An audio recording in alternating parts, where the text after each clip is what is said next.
Hi friends, welcome to pharmacy by Anuj. आज हम biochemistry के यूनिट 4 में biosynthesis of purine nucleotide discuss करेंगे। और अगर आपने अभी तक हमारा टेलीग्राम ग्रुप ज्वाइन नहीं करा है तो उसे ज्वाइन कर लीजिए। वहां पे हमारे सारे वीडियो लेक्चर्स के नोट्स पीडीएफ फॉर्म में अपलोड कर देता हूँ और वो सारी पीडीएफ फ्री ऑफ कॉस्ट है, आपको 1 रुपये भी देने की जरूरत नहीं है। तो मैं अपने टेलीग्राम ग्रुप का लिंक अपने डिस्क्रिप्शन बॉक्स में ऐड कर दूंगा, वहां से आप रेफर कर सकते हैं। चलिए तो वीडियो स्टार्ट करते हैं। तो न्यूक्लियोटाइड बायोसिंथेसिस डिस्कस करने से पहले आप थोड़ा सा बेसिक कॉन्सेप्ट क्लियर कर लो कि जो न्यूक्लियोटाइड्स होते हैं वो बनते हैं नाइट्रोजिनस बेस से, और नाइट्रोजिनस बेस 2 प्रकार के होते हैं। फर्स्ट की प्यूरिन्स और सेकंड होता है पिरिमिडिन्स। तो ये जो प्यूरिन्स होते हैं उनमें आता है एडेनिन ग्वानिन, और पिरिमिडिन्स में आते हैं साइटोसिन, थायरोसिन एंड यूरेसिल। तो ये जो प्यूरिन्स एंड पिरिमिडिन्स है, इन दोनों की सिंथेसिस के लिए, मतलब अगर हमें प्यूरिन्स वाले न्यूक्लियोटाइड बनाना है तो इनके लिए अलग पाथवे रहता है और पिरिमिडिन्स वाले अलग पाथवे रहता है। चलिए तो अब हमारे टॉपिक पे आते हैं। अब हम डिस्कस में पहले मतलब जो न्यूक्लियोटाइड बायोसिंथेसिस है इसको मैं पहले मतलब ये ग्राफ के रूप में समझा दे रहा हूँ या टेबल के, तो जिससे आपको जल्दी से समझ आ जाएगा। देन मैं आपको पूरा 1 बाय 1 स्टेप बाय स्टेप समझाऊंगा। अब मैं न्यूक्लियोटाइड बायोसिंथेसिस बताता हूँ। तो जो न्यूक्लियोटाइड बायोसिंथेसिस है ये 2 पाथवे से होता है हमारी बॉडी में। फर्स्ट डी नोवो पाथवे और सेकंड होता है साल्वेज पाथवे। तो जो साल्वेज पाथवे होता है उसमें प्यूरिन्स के लिए जो प्यूरिन्स है वो डायरेक्टली कन्वर्ट हो जाते हैं न्यूक्लियोटाइड में। मतलब बहुत ही जो हमारे प्यूरिन्स है जैसे एडेनिन है वो डायरेक्टली कन्वर्ट हो जाएंगे न्यूक्लियोटाइड। जैसे कि राइबो न्यूक्लियोटाइड की बात करूं तो वो होते हैं एएमपी, एडेनोसिन मोनोफॉस्फेट, तो डायरेक्टली कन्वर्ट हो जाते हैं। तो अगर हम डी नोवो की बात करें तो इनमें एक लंबी प्रोसेस होती है। वो क्या होता है, प्यूरिन्स जो होते हैं तो उनका सिंथेसिस के लिए सबसे पहले हम बनाते हैं आईएमपी, देन आईएमपी को हम एएमपी में कन्वर्ट करते हैं। ठीक है, होता क्या, चलो बताता हूँ और अच्छे से। जो डी नोवो पाथवे है अगर हम उसकी बात करें, उसमें प्यूरिन्स न्यूक्लियोटाइड के सिंथेसिस, मतलब जिसमें प्यूरिन्स हो, जैसे एडेनिन हो तो एडेनोसाइन मोनोफॉस्फेट अगर हमें सिंथेसाइज करना है तो उसमें क्या करना पड़ेगा, हम पहले राइबोस 5 फॉस्फेट को हम कन्वर्ट करेंगे आइनोसिन मोनोफॉस्फेट में, जिसे हम कहते हैं आईएमपी। और ये जो कन्वर्जन है राइबोस 5 फॉस्फेट का आईएमपी में, ये 11 स्टेप की प्रोसेस है। ठीक है, और देन आईएमपी को हम कन्वर्ट करेंगे रिस्पेक्टिव राइबो न्यूक्लियोटाइड्स में, जैसे कि एडेनोसिन मोनोफॉस्फेट और ग्वानिसिन मोनोफॉस्फेट में। ठीक है, और जो पिरिमिडिन्स है मैं इसको बाद में आपको समझाता हूँ, क्योंकि ये हमारा जो आज का वीडियो है स्पेसिफिकली हम डिस्कस करेंगे प्यूरिन्स के सिंथेसिस के लिए। तो ये पिरिमिडिन्स का नहीं, इसीलिए इस वीडियो में बता रहा हूँ। मेरे नेक्स्ट वीडियो में पिरिमिडिन्स के बारे में समझाऊंगा। ठीक है, चलिए तो सबसे पहले मैं साल्वेज पाथवे समझाता हूँ, क्योंकि बहुत छोटा है तो जिससे आपका कॉन्फिडेंस बूस्ट हो जाएगा। तो चलिए तो हम स्टार्ट करते हैं salvage pathway for purine nucleotide biosynthesis.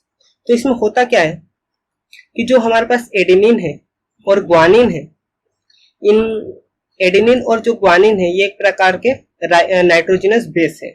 तो ये हमें क्या यहाँ पे डायरेक्टली अवेलेबल हो जाते हैं फ्रॉम हमें डाइटरी सोर्स, मतलब जो भी हम खाना खा रहे हैं वहां से, या जो हमारे बॉडी में आरएनए होते हैं प्रेजेंट, उनसे हमें मिल जाता है। ठीक है, लेकिन हम बात करें अगर डी नोवो सिंथेसिस में, तो वहां पे हमारे पास जो नाइट्रोजिनस बेस जो एडेनिन और ग्वानिन है ये हमें नहीं मिलते हैं, ये हमें सिंथेसाइज करना पड़ता है वहां पे खुद ही। ठीक है, तो ये आपको क्लियर दोनों के बीच में डिफरेंस, कि वहां पे जो प्यूरिन्स होते हैं वहां पे हमें सिंथेसाइज करना पड़ता है, लेकिन यहाँ पे हमें सिंथेसाइज नहीं करना पड़ता है, यहाँ पे हमें डायरेक्टली अवेलेबल होता है। देन होगा क्या, जो एडेनिन है इसको ये डायरेक्टली कन्वर्ट हो जाएगा एडेनोसाइन मोनोफॉस्फेट में बाय एंजाइम एडेनिन फॉस्फोराइबोजाइल ट्रांसफरेज। और अगर आप ध्यान से देखो तो इसमें जो राइबोस 5 फॉस्फेट ऐड हुआ है तो वो ये मिलेगा कहां से हमें, ये मिलेगा हमें PRPP से, जिसका फुल फॉर्म है फॉस्फेट राइबोजाइल पायरोफॉस्फेट। ये हमें प्रोवाइड करेगा राइबोस 5 फॉस्फेट। ठीक है, और कन्वर्ट हो जाएगा इनऑर्गेनिक डाइफॉस्फेट में। ये डायरेक्ट स्टेप पे 1 स्टेप प्रोसेस। अगर हमें ग्वानिसाइन मोनोफॉस्फेट में कन्वर्ट करना है तो हम ग्वानिन वाले नाइट्रोजिनस बेस लेंगे और ये डायरेक्टली कन्वर्ट हो जाएगा ग्वानिसिन मोनोफॉस्फेट, और ये रिएक्शन को कैटेलाइज करा जाएगा बाय एंजाइम हाइपोसेंथेनिन ग्वानिन फॉस्फोराइबोजाइल ट्रांसफरेज। और यहाँ पे भी जो राइबोस 5 फॉस्फेट है वो अवेलेबल कराएगा PRPP। तो आई होप आपको ये समझ आया। अगर हमें और यहाँ पे एक और चीज याद कर लो, ये ऑब्जेक्टिव बनता है क्या कि जो हाइपोजेंथेनिन ग्वानिनिन फॉस्फोराइबोजाइल ट्रांसफरेस और या जिसे हम शॉर्ट फॉर्म में कहते हैं HGPRT, अगर इसकी डिफिशियंसी हो गई तो इससे जो एक डिसीज होती है जिसे हम कहते हैं सेंच-निहान सिंड्रोम। ठीक है, तो बस इतना ही था साल्वेज पाथवे में, जिससे हमने न्यूक्लियोटाइड बना दिया है। अगर हमें डीएनए का न्यूक्लियोटाइड बनाना हो, जैसे कि डीऑक्सी एडिनोसाइन मोनोफॉस्फेट, तो हम क्या करेंगे, AMP को हम कन्वर्ट करेंगे ADP में, देन उसको कन्वर्ट करेंगे डीऑक्सी एडिनोसाइन मोनोफॉस्फेट। मैं आपको समझाऊंगा। ठीक है, तो चलिए सब फिर अब हम डिनोवो पाथवे से समझ लेते हैं कि AMP कैसे बनता है। ठीक है, तो अब हम डिस्कस करेंगे biosynthesis of purine ribonucleotide by de novo pathway. ठीक है, तो यहाँ पे हम राइबोन्यूक्लियोटाइड, प्यूरिन्स के राइबोन्यूक्लियोटाइड हम सिंथेसिस करेंगे। तो इसमें आपको थोड़ा सा जानना जरूरी है, ये पेपर में पूछा जाता है क्या कि जो ये मतलब ये बेसिक स्ट्रक्चर मैंने बनाया है एक प्यूरिन्स का, ठीक है, पिरामिडिन्स का नहीं, यहाँ प्यूरिन्स का बनाया है। तो ये सब बेसिक स्ट्रक्चर होता है, और जो स्ट्रक्चर है जिसमें कार्बन नाइट्रोजन जो दिख रहे हैं, ये अलग अलग कंपाउंड से हमें मिलते हैं। जैसे कि जो ये N है, ये हमें स्पार्टेट्स के अमीनो ग्रुप से मिलेगा, और जो ये यहाँ पे जो N है, जो ग्लूटामाइड के अमाइड ग्रुप से मिलेगा। अमाइड ग्रुप मतलब C++ONH2, तो उसके NH2 ग्रुप से हमें मिलेगा। और ये दो जो बीच में दिख रहा है CCN, ये हमें मिलेगा ग्लाइसिन से। तो ये पेपर में पूछा जाता है, यहाँ पे ABC ऐसा करके आता है, और हमें इसका बताना पड़ता है, सिलेक्ट करना पड़ता है। ठीक है, तो मैंने यहाँ पे दे दिया है, यहाँ से आप पढ़ लेना, और जैसे लिखा भी है साफ साफ तो आसानी रहेगी। तो ये जरूर याद करके जाना पेपर में। ठीक है, तो जो मैं बता रहा था वहां पे कि साल्वेज पाथवे में जो प्यूरिन्स होती है वो हमें डायरेक्टरी सोर्स से मिल जाती है, बट यहाँ पे नहीं मिलती है। यहाँ पे हमें सिंथेसाइज करना पड़ता है, जैसे कि ग्लाइसिन से, कार्बन डाइऑक्साइड, इन सबसे लेके हम एक प्यूरिन्स बनाते हैं। तो यहाँ पे एक और चीज जानना जरूरी है, यहाँ पे भी ऑब्जेक्टिव बनता है कि जो ये प्यूरिन से बनती कहाँ पे, तो जो राइबोस 5 फॉस्फेट है, जो ये राइबोस 5 फॉस्फेट है, इसके ऊपर हमारी प्यूरिन्स की रिंग सिंथेसाइज होती है। ठीक है, वहां पे सिंथेसाइज होती है। और जो ये हमारा डी नोवो पाथवे है, ये बेसिकली लीवर में होता है बहुत ज्यादा, और जो साल्वेज पाथवे था वो होता है इरेथ्रोसाइट, पोलीमोर्फोल्यूकोसाइट्स और ब्रेन के अंदर। ठीक है, वहां पे होता है साल्वेज पाथवे। तो बेसिकली आपको याद करना है कि जो लीवर में होता है वो डी नोवो पाथवे होता है। चलिए तो स्टेप बाय स्टेप समझते हैं। तो आप देख के सबसे पहले घबराइएगा मत, काफी बड़ी रिंग है। मैं आपको बहुत शॉर्ट में मतलब बहुत आसानी से समझाने वाला हूँ, आपको हर एक स्टेप मतलब दिमाग में घुस जाएगी। ठीक है, तो ये स्टार्ट करने से पहले आपको एक चीज बता दूं कि जो ये पूरी साइकिल है, इसमें 6 ATP का यूटिलाइजेशन होता है, मतलब 6 ATP यूज होता है। यहाँ पे हमें मिलती नहीं है, हमें 6 ATP यूज होती है। ठीक है, तो होगा क्या, सबसे पहली स्टेप में जो अल्फा डी राइबोस 5 फॉस्फेट है, यह हमें मिलता है HMP संट से। ठीक है, उस पर हमारा वीडियो बनने वाला है, अगला कुछ ही दिन में अपलोड हो जाएगा, तो आप देख लेना। तो क्या है, जो अल्फा डी राइबोस 5 फॉस्फेट है, इसके ऊपर ही हमारी प्यूरिन्स की रिंग बनेगी। ठीक है, देखो आप जैसे रिंग ये जैसा दिख रहा होगा, है ना, तो ये सब रिंग बनेगी। चलिए तो जानते हैं, जो अल्फा डी राइबोस 5 फॉस्फेट है, ये कन्वर्ट हो जाएगा PRPP, या जिसे हम फुल फॉर्म में कहें 5 फॉस्फोराइबोसाइल पायरोफॉस्फेट में, और ये रिएक्शन को कैटलाइज करा जाएगा बाय PRPP सिंथेटेस, और इसमें 1 ATP का यूज होगा। तो होगा क्या, आप देखोगे तो ATP कन्वर्ट हो गया AMP, मतलब ट्राई एडिनोसाइन ट्राइफॉस्फेट कन्वर्ट हुआ एडिनोसाइन मोनोफॉस्फेट। तो ट्राई से मोनो में हुआ है, मतलब 2 फॉस्फेट ग्रुप निकला है। तो 2 फॉस्फेट ग्रुप कहाँ पे है, जो फर्स्ट कार्बन है यहाँ पे आके बाइंड हो जाएगा 2 फॉस्फेट ग्रुप, देखो यहाँ पे, और यहाँ पे नहीं है। ठीक है, तो समझ आ गया कि ATP का यूज हुआ, ATP AMP में बना। तो अपना जब साइकिल याद करोगे, जब दिमाग लगाने के 2 फॉस्फेट ग्रुप निकलेगा और यहाँ पे बाइंड हो जाएगा। ठीक है, देन क्या होगा, जो PRPP बना था ये कन्वर्ट हो जाएगा बीटा 5 फॉस्फोराइबोसाइल अमाइन में, और ये रिएक्शन को कैटलाइज करा जाएगा PRPP ग्लूटामाइल अमीडो ट्रांसफरेस एंजाइम के। और ये स्टेप में होगा क्या, जो ग्लूटामाइन है ये कन्वर्ट हो जाएगा ग्लूटामेट में और यहाँ से एक अमीनो ग्रुप मिलेगा। मतलब जो ग्लूटामाइन है एक प्रकार का अमीनो एसिड है और अमीनो एसिड में आपको पता है NH2 ग्रुप रहता है, तो वहां से हमें एक NH2 ग्रुप मिलेगा जो कि यहाँ पे बाइंड हो जाएगा। ठीक है, यहाँ देखो नहीं था, यहाँ पे बाइंड हो गया। देन क्या होगा, जो बीटा 5 फोस्फोराइबोजोलामाइन बना था ये कन्वर्ट हो जाएगा ग्लाइसिनामाइड राइबोजोल 5 फोस्फेट में और ये रिएक्शन को कैटालाइज करा जाएगा सिंथेटेस एंजाइम में। और इसमें क्या होगा, जो ग्लाइसिन है, ग्लाइसिन एक ये भी एक प्रकार का अमीनो एसिड, ये पूरा का पूरा ही यहाँ पे बाइंड हो जाएगा। ठीक है, और इसमें एक एटीपी का कंजम्पशन होगा, एक एटीपी यूज होगा। देन जो ये बना था ये कन्वर्ट हो जाएगा, मतलब मैं नाम नहीं पढ़ रहा हूँ क्योंकि टाइम लगेगा, अगर मैं बार बार एक ही नाम को 2 बार पढ़ूंगा तो वीडियो लेंथी हो जाएगा, इसी के लिए मैं ऐसे ही बोल रहा हूँ। जो ये बना था ये कन्वर्ट हो जाएगा फॉर्माइल ग्लिसिनामाइड राइबोजोल 5 फोस्फेट और ये रिएक्शन को कैटालाइज करा जाएगा फॉर्माइल ट्रांसफरेस। तो इसमें होगा क्या, जो N10 फॉर्माइल THF है ये प्रोवाइड करेगा हमें एल्डिहाइड ग्रुप। देखो यहाँ पे ध्यान से CHO। ठीक है, इसी के लिए इसका नाम रखा गया है फॉर्माइल ट्रांसफरेस। ट्रांसफरेस मतलब ट्रांसफर करना और फॉर्माइल मतलब फॉर्मल्डिहाइड HCHO। तो ये जो हमें मिल रहा है, ठीक है, तो ये याद कर लेना इसे। देन और नाम भी याद करना बहुत इजी है, ठीक है, कठिन नहीं है, जैसे कि मैं समझाता, चलो लेंथी हो जाएगा।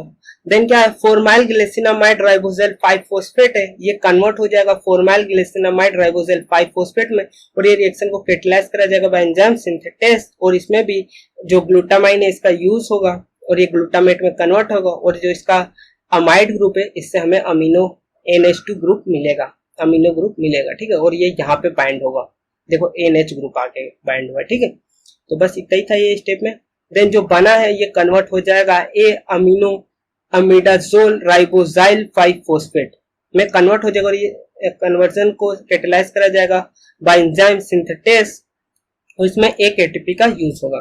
तो इसका नाम हमने 5 अमीनो अमीडाजोल राइबोजाइल 5 फोस्फेट क्यों रखा, ये जानो। जो ये रिंग दिख रही है, जो अभी रिंग बनी है, ये रिंग है इमिडाजोल की, मतलब ये इमिडाजोल की रिंग ऐसी रहती है। इमिडाजोल जो कंपाउंड है उसकी रिंग सेम टू सेम ऐसी रहती है, इसी के लिए इसका नाम रखा है इमिडाजोल। और जो इसका 5th कार्बन है वहां पे अमीनो ग्रुप जुड़ रहा है, इसी के लिए इसका नाम है 5 अमीनो इमिडाजोल और ये राइबोज 5 फोस्फेट को यहाँ लिखा गया राइबोजोल 5 फोस्फेट। ठीक है, तो आपको ये नाम याद हो गया होगा बहुत आसानी से और कैसे इसका नेमिंग हुआ ये भी समझ आ गया होगा। देन जो ये बना है अब ये कन्वर्ट हो जाएगा 5 अमीनो इमिडाजोल कार्बोक्सिलेट राइबोजोल 5 फोस्फेट और ये इस रिएक्शन को कैटालाइज करा जाएगा बाय एंजाइम कार्बोक्सिलेस। देन आपको जानना है, मतलब ये याद करने के लिए समझाऊं और अच्छे से, जो कार्बोक्सिलेस, लेस मतलब जुड़ना, जब भी YLASI किसी भी एंजाइम के पीछे मतलब ये एडिशन कराएगा। ठीक है, और कार्बोक्स मतलब होता है COO। ठीक है, COO को बोलते हैं कार्बोक्स है ना।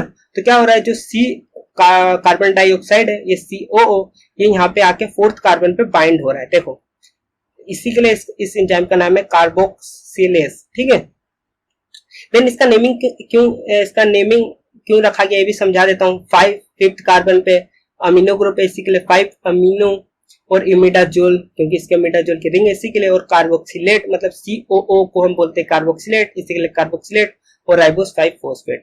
ठीक है, ये समझ आ गया होगा। देन जो ये बना ये कन्वर्ट हो जाएगा 5 अमीनो इमिडाजोल 4 सक्सिनाइल कार्बोक्सिमाइड राइबोजोल 5 फोस्फेट और ये एंजाइम और ये रिएक्शन को कैटालाइज करा जाएगा बाय एंजाइम सिंथेटेस और इसमें होगा क्या, एक एटीपी का यूज होगा और जो ये एस्पार्टेट है ये कन्वर्ट एस्पार्टेट है, ये कंप्लीटली इसका कंपाउंड यहाँ पे आके बाइंड हो जाएगा। ठीक है, यहाँ पे देखो ये O का एलिमिनेशन होगा और यहाँ पे आके बाइंड हो जाएगा पूरा एस्पार्टेट कंपाउंड। ठीक है, तो अगर नेमिंग की बात करें तो 5th कार्बन पे अमीनो ग्रुप था, इसी के लिए 5 अमीनो इमिडाजोल की रिंग थे, इसी के लिए इमिडाजोल 5 अमीनो इमिडाजोल 4 सक्सिनाइल क्यों रखा गया, क्योंकि ये जो दिख रहा है COO और CH2CO इसको हम सक्सिनाइल भी बोलते हैं और इसे हम फ्यूमरेट भी बोलते हैं। ठीक है, तो सक्सिनाइल इसी के लिए यहाँ ले आ गया है 4 सक्सिनाइल और कार्बोक्सिलामाइड, क्योंकि आप देखो C+O NH को बोलते हैं माइड ग्रुप। ठीक है, इसी के लिए यहाँ और इसका जब नोमेनक्लेचर करते हैं तो इसका नोमेनक्लेचर में हम लिखते हैं कार्बोक्सामाइड, इसी के लिए यहाँ पे कार्बोक्सामाइड और राइबोजोल 5 फोस्फेट। ठीक है, तो आपको समझ आ गया होगा नेमिंग कैसे करा गया है। चलिए तो हम नेक्स्ट 9th स्टेप पे चलते हैं। देन जो बना था वो कन्वर्ट हो जाएगा 5 अमीनो इमिडाजोल 4 कार्बोक्सिलामाइन राइबोजाइल 5 फॉस्फेट, और ये रिएक्शन को कैटेलाइज करा जाएगा बाय एंजाइम एडिनोसक्सिनेट लाइस, और इसमें क्या होगा, फ्यूमेरेट मॉलिक्यूल रिमूव होगा। फ्यूमेरेट किसे कहते हैं, ये जो बना था ये, इसे हम फ्यूमेरेट भी कहते हैं, ठीक है, सक्सिनाइल भी कहते हैं और फ्यूमेरेट भी कहते हैं। ये जो बना ये रिमूव हुआ फ्यूमेरेट, और यहाँ पे बन गया NH2 ग्रुप, ठीक है। देन जो बना है ये कन्वर्ट हो जाएगा 5 फॉर्मा